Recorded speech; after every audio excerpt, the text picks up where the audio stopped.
Selamat siang, jumpa lagi dengan Denok Ayu Novel. Bagaimana kabar sobat semua? Sebelum kita mulai cerita ini, ayo silakan subscribe, like, komen, share dan nyalakan loncengnya untuk mendapatkan notifikasi terbaru ketika Mimin upload videonya. Bab 362 Jarum Dharma. Ketika dia mengatakan itu, dia berhenti, tampak sedikit tidak yakin. Aku akan mengingatkanmu untuk memperbaiki LED, kata Old Song sambil tersenyum. Satu tusukan memperbaiki kepala naga. Kamu, apa kau benar-benar berbicara tentang tusuk Dharma? Lin Yu membuka mulutnya, wajahnya penuh kejutan, jelas sedikit tidak bisa dipercaya. Untuk kumpulan formasi ini, nenek moyangnya ingat tapi masih sangat tidak lengkap. Hanya catatan dari jarum pertama dari metode jarum ini adalah satu kepala jarum tetap yang baru saja dikatakan Song Lao. Ini memiliki efek ajaib pada banyak penyakit keras yang berhubungan dengan sakit kepala dan pusing. Berhasil. Kumpulan legenda akupuntur ini diwarisi oleh guru Bodhidharma, dapat menyelesaikan semua penyakit di dunia, dan jika rumornya dipahami sepenuhnya, bahkan dapat menghidupkan kembali orang mati. Namun, tidak ada catatan di bidang pengobatan Tiongkok, tidak jelas, sehingga banyak orang hanya mengetahui namanya. Saya tidak tahu yang sebenarnya, tapi saya pikir itu hanya mitos tentang pengobatan Tiongkok yang diturunkan di generasi selanjutnya. Saat ini, banyak dokter yang mewarisi metode akupuntur Dharma hampir semuanya adalah pendusta, dan hanya sedikit orang di dunia ini yang benar-benar dapat mengarahkan dengan satu jarum. Aku tahu, tidak ada yang tidak kamu ketahui di dunia TCM. Song Lao menggelengkan kepalanya dan tersenyum, dan berkata, sepertinya kamu bisa memperbaiki keran dengan satu jarum. Benar. Lin Yu tersenyum rendah hati lagi. Kamu bisa memperbaiki kepala naga, bagaimana dengan yang ada di belakang? Kata Song Lao sambil tersenyum. Yang kedua untuk Guan Chong, dan yang ketiga untuk Yang Kaitai. Lin Yu buru-buru menjawab, namun, aku baru saja mendengar tentang dua jarum ini. Aku tidak yakin apakah itu ada atau tidak. Kalau begitu aku akan memberitahumu. Song Lao tersenyum tegas, kedua jarum ini memang ada. Betulkah? Ekspresi Lin Yu sangat gembira, dan dia terkejut, dia tidak menyangka Song Lao mengetahui teknik jarum Dharma. Ya, selain ketiga jarum ini, masih ada 3 jarum dalam metode Bodhidharma, totalnya 6 jarum. Lagu tua mengangguk dengan sungguh-sungguh pada Lin Yu. 3 jahitan lagi. Ini di luar dugaan Lin Yu. Dalam ingatan leluhurnya, dia sepertinya hanya tahu tentang 3 jahitan pertama. Sedangkan untuk 3 jahitan terakhir, dia bahkan tidak tahu namanya. Tentu saja, leluhurnya tidak mengatakan bahwa hanya ada 3 jarum di jarum Dharma, dan dia juga berspekulasi bahwa jarum Dharma mungkin memiliki lebih dari 5 jarum. Terlebih nenek moyangnya berusaha menemukan jarum suntik ini sebelum meninggal, tetapi tidak mendapatkan apa-apa. Ini satu-satunya penyesalan nenek moyangnya. Ya, teknik jarum Bodhidharma ini disebut 1 jarum untuk mengatur kepala naga, 2 jarum untuk Guan Chong, 3 jarum untuk Yang Kaitai, 4 jarum untuk jiwa kembali ke pintu, 5 jarum untuk dunia, 6 jarum tidak tahu. Kata Song Lao dengan nada agung. 4 jahitan pulang, 5 jahitan mengejutkan, 6 jahitan tidak tahu, tidak tahu. Lin Yu terkejut dan senang. Dia terus bergumam tentang beberapa jahitan terakhir, lalu berbalik dan bertanya kepada Lao Song dengan heran, Lao Song, apa kamu tidak tahu apa arti 6 jahitan? Saya tidak tahu bahwa saya memulainya sendiri, yang berarti tidak ada cara untuk mengetahui tusukan ke-6. Song Lao menggelengkan kepalanya tanpa daya. Oh, kamu tidak pernah tahu. Lin Yu merasa sedikit tersesat ketika mendengar ini, dan kemudian tiba-tiba teringat sesuatu. Chong Song Lao bertanya, lalu bagaimana kamu selalu mengetahui jahitan ke-4 dan ke-5, dan bagaimana kamu tahu bahwa jahitan ke-6 benar-benar ada? Old Song tidak berbicara, lalu bangkit dan berjalan ke kamar, dan dengan cepat keluar lagi, memegang buku kuno hitam dan kuning, sedikit tidak lengkap di tangannya, berjalan perlahan, dan dengan hati-hati menyerahkannya kepada Lin Yu. Mata Lin Yu berbinar, dan dia buru-buru mengambil buku kuno itu dengan hati-hati.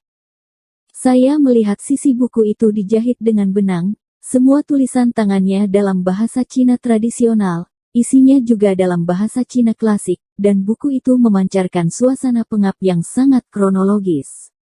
Jelas sekali merupakan buku kuno yang dihormati waktu. Sampul buku hilang, tidak ada daftar isi, teks muncul, Lin Yu membaca sedikit pengetahuan, tetapi dia dapat memahami isi gambar dan teks di dalamnya. Song Lao, dari mana kamu mendapatkan buku ini? Lin Yu bertanya dengan heran. Ini diberikan kepada saya oleh kakek saya. Dikatakan bahwa dia menyelamatkan seorang Yufang Tao saat itu. Setelah Tao Yufang mengetahui bahwa dia adalah seorang dokter, dia memberikan metode akupuntur ini kepada kakek saya, tetapi bakat kakek saya membosankan dan pada dasarnya bodoh. Saya tidak bisa mempelajari set jarum ini, dan kemudian kakek saya memberikannya kepada saya. Saya menyimpannya sampai hari ini. Saya malu untuk mengatakan bahwa saya sama membosankannya dengan kakek saya. Old Song menggelengkan kepalanya dan tersenyum pahit, saya telah belajar selama beberapa dekade. Jahitan pertama belum dipelajari. Kamu sangat rendah hati, mungkin kamu tidak benar-benar ingin mempelajarinya. Lin Yu dengan cepat menurunkannya. Faktanya, Lin Yu tahu bahwa jarum Dharma ini membutuhkan tingkat masuk yang sangat tinggi, dan tidak semua orang dapat mempelajarinya. Tanpa diduga, kamu masih memiliki barang bagus ini. Mata Lin Yu bersinar karena kegembiraan, membalik halaman buku dengan hati-hati. Hehe, sebenarnya aku ingin memberikan jahitan ini padamu saat aku di Qinghai, tapi aku ingin memberikannya padamu sebagai hadiah pernikahan. Old Song terbatuk pelan dan berkata dengan sedikit malu. Hadiah pernikahan. Ao, saya sudah menikah saat itu. Lin Yu setuju dengan acuh tak acuh. Kakek, Jiarong, tunggu sebentar, makanan akan segera siap. Sue Qin tiba-tiba berlari dari dapur dan berteriak. Lao Song melirik cucunya, lalu ke Lin Yu, dan menghela nafas lama, bahkan, ketika dia mengatakan pernikahan, maksudnya Lin Yu menikahi cucunya setelah perceraian. Pada saat itu, dia berpikir bahwa pernikahan Lin Yu dan Jiang Yan mengalami keretakan, dan tidak akan bertahan lama. Pada akhirnya dia tidak menyangka bahwa mereka akan lebih baik dari Jin Jian. Memikirkan hal ini, Song Lao merasa penuh dengan lubang di hatinya. Dia ingin menangis tanpa air mata, dan hanya membenci langit tanpa mata. Jika bukan karena martabat profesi medis Tiongkok kali ini, dia akan benar-benar enggan menunjukkan teknik jarum ini kepada Lin Yu. Bagaimanapun, dia tidak bisa menjadi cucunya, dia akan menjadi orang luar. Pada saat ini, Lin Yu sedang menonton dengan penuh semangat, tetapi dia tidak memperhatikan ekspresi Song Lao, tetapi dia tiba-tiba mengerutkan kening ketika dia melihatnya, dan akhirnya tahu apa yang dimaksud Song Lao dengan 6 jahitan.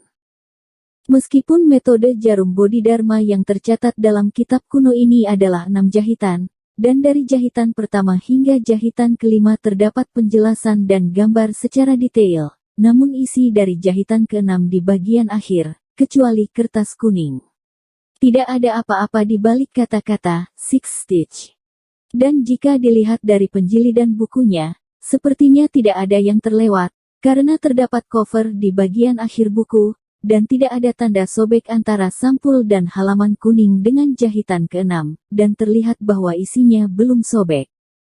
Lao Song, mengapa tidak ada tusukan ke-6 dalam buku ini? Lin Yu menatap halaman terakhir dengan hati-hati, penuh keraguan. Entahlah.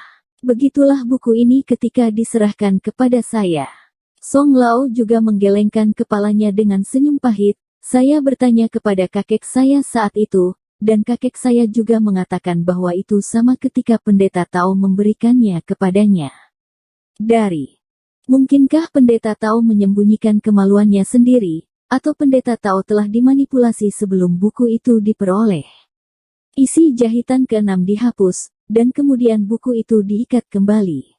Lin Yu mengerutkan kening dan menebak. Hatiku gatal dengan kebencian, manakah dari barang jahat ini, meskipun kau menghapus isinya, lalu menghapus kata-kata dari tusukan keenam bersama-sama, sehingga dapat memotong pikiran orang lain. Tidak ada cara untuk mengetahui ini. Old Song menggelengkan kepalanya dan menghela nafas, lalu berkata, tapi sejauh menyangkut 5 jarum, jika kamu mempelajari semuanya, itu sudah cukup. Kamu bocah penyihir Tianzong, haruskah kamu mempelajarinya? Dia bertanya ragu-ragu, berharap Lin Yu akan dapat memahami sesuatu dan menebus kekurangannya selama bertahun-tahun. Yah, aku bisa membacanya, tapi aku tidak yakin apakah aku bisa mempelajarinya. Aku harus mengambil kembali buku itu dan mempelajarinya. Lin Yu tersenyum malu-malu, aku hanya tidak tahu bahwa kamu tidak diizinkan. Little Ho, aku benar-benar tidak ingin menyembunyikannya, buku ini adalah hatiku. Wajah Old Song tegas, dan dia duduk dengan sikap genting, saya berencana untuk menemani cucu mertua saya ketika Kiner menikah. Sayangnya, saya tidak tahu anak mana yang bisa mendapatkan berkah ini. Saat berbicara, dia melirik perubahan ekspresi di wajah Lin Yu dengan sangat tersembunyi, dengan beberapa petunjuk dalam nadanya. Ah, mahal sekali, kalau begitu aku akan mengembalikannya padamu. Tanpa diduga, Lin Yu dengan cepat meletakkan kembali buku itu di depannya. Lagu Lao. Dia benar-benar tidak menyangka bahwa buku rahasia tak tertandingi semacam ini tidak akan menggoda dokter seperti Lin Yu. Tidak masalah. Siapa yang memintamu untuk menantang pengobatan Korea atas nama pengobatan Tiongkok? Aku akan meminjamkannya kepadamu untuk saat ini, karena aku akan membantu komunitas pengobatan Tiongkok. Song Lao dengan tidak berdaya bergegas ke Lin Yu dan melambai. Dia mengambilnya. Terima kasih Song Lao. Lin Yu terlihat sangat gembira dan buru-buru mengambil buku kuno itu dan melihatnya dengan penuh cinta. Lin Yu langsung pergi setelah makan, karena dia ingin kembali dan mempelajari metode akupuntur Dharma ini. Dalam beberapa hari berikutnya, Lin Yu dapat mengatakan bahwa semua pikirannya tertuju pada buku ini, kecuali untuk makan dan tidur, dia hampir mempelajari beberapa jarum yang belum dia kuasai. Khawatir akan memecahkan buku kuno, dia juga secara khusus membuat salinan gosok agar mudah dibaca. Karena mendekati akhir tahun, Lin Yu memasang pemberitahuan di luar pintu yang menunjukkan penangguhan konsultasi medis. Dalam beberapa hari terakhir ini ketika dia kembali ke Sengtang, selain menjual bahan obat dan menerima perawatan medis darurat, dia berhenti menemui dokter. Dia memberi Dosinyi liburan dan juga membiarkan Ye Qingmei tinggal di rumah untuk beristirahat dengan baik. Lin Yu sedang berbaring di konter hari ini dan menundukkan kepalanya untuk mempelajari teknik jarum Dharma ini. Tiba-tiba ada ledakan tawa di luar pintu, lalu pintu didorong masuk, dan orang yang datang sebenarnya adalah Li Qianying. Tepat ketika Lin Yu hendak menyapanya, dia tiba-tiba menyadari bahwa ada seorang wanita tua dengan rambut abu-abu bersamanya. Lin Yu melihat wanita tua itu dan ratu terkejut, dan menemukan bahwa wanita tua itu yang dia selamatkan di pesawat. Orang tua, itu kamu. Lin Yu sangat gembira dan buru-buru menyapanya. Anak muda, kamu masih ingat aku? Wanita tua itu langsung tersenyum ramah setelah melihat Lin Yu, kamu bisa membuatku mudah ditemukan. Jika aku tidak sengaja mengetahui bahwa gadis ini adalah gadis dari keluarga Li, aku mungkin ada di sana. Saya tidak dapat menemukan Anda sekarang. Saat dia berkata, dia dengan lembut menepuk tangannya karena takut Li Qianying memeganginya. Orang tua, aku hanya usaha kecil, kamu tidak perlu mengingat ini. Lin Yu tersenyum, dan dengan cepat mengundangnya dan Li Qianying untuk duduk di area resepsionis dan dengan cepat membuat teh. Anak muda, bagaimana kabarmu? Kudengar ini pertama kalinya kamu datang ke Beijing. Tidak ada yang mempermalukanmu, kan? Wanita tua itu memandang Lin Yu dengan prihatin dan tersenyum. Jika ada, kamu bisa memberitahuku wanita tua itu terserah Anda. Nadanya setengah serius dan setengah bercanda, tapi nyatanya dia benar-benar ingin melakukan sesuatu untuk Lin Yu. Tidak, aku baik-baik saja. Lin Yu menggelengkan kepalanya dan tersenyum. Ledakan. Pada saat ini, pintu kaca Hui Sengtang tiba-tiba terbuka, dan kemudian dua sosok masuk. Salah satunya adalah Zhang Yihong. Setelah melirik Lin Yu, dia langsung menunjuk ke arah Lin Yu dan mencibir, "Paman kedua, itu dia." Bersambung. Terima kasih kepada kalian yang telah menonton video ini. Jangan lupa tekan tombol subscribe-nya dan nyalakan notifikasinya untuk mendapatkan video-video seru lainnya dari Denok Ayu Novel.